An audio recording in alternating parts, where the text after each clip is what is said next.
King Khan Shahrukh Khan తో రాజ్ కుమార్ హిరానీ తీసిన movie donkey Aquaman 2 తో పోటీ పడి మరి ఈ రోజే వరల్డ్ వైడ్ గా విడుదలైంది. మరి క్రేజీ కాంబినేషన్ లో వచ్చిన డంకీ సెన్సేషన్ క్రియేట్ చేస్తోందా? ఫైనల్ టాక్ తో ఏం తేలింది? Take a look. బాలీవుడ్ బాద్షా షారూఖ్ ఖాన్ అలానే రాజమౌళిలా హిట్లు తప్ప ఫ్లాపులు లేని దర్శకుడు రాజ్ కుమార్ హిరానీ.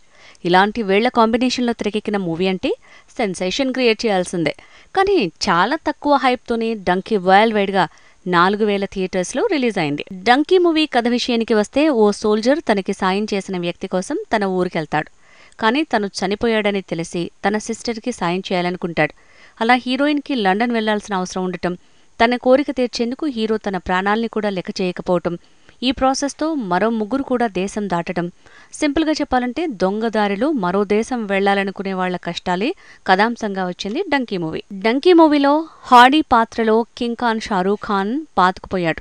తాప్సీ పన్ను, బోమన్ ఇరానీ కూడా పాత్రకు తగ్గట్టు పర్ఫార్మెన్స్తో ఆకట్టుకున్నారు. ఇక వికీ కౌశల్ మాత్రం నెక్స్ట్ లెవెల్ అనేలా పర్ఫార్మెన్స్ ఇచ్చాడు. ఓవరాల్ గా అందరూ నటుల పర్ఫార్మెన్స్ కి భారీగానే మార్కులు పడ్డాయి. రాజ్ కుమార్ హిరానీ మేకింగ్ విషయానికి వస్తే 3 ఇడియట్స్ స్టైల్లో కథనం మొదలుపెట్టిన ఆరెంజ్ మూవీలా అనిపించదు. తన సినిమాలో ఉండే సోషల్ మెసేజ్, భారీతనం ఇందులో మాత్రం మిస్ అయింది. కదిలించే కథని ముందే ఊహించగలిగే కథనంతో నడిపించేశాడు రాజ్ కుమార్ హిరానీ.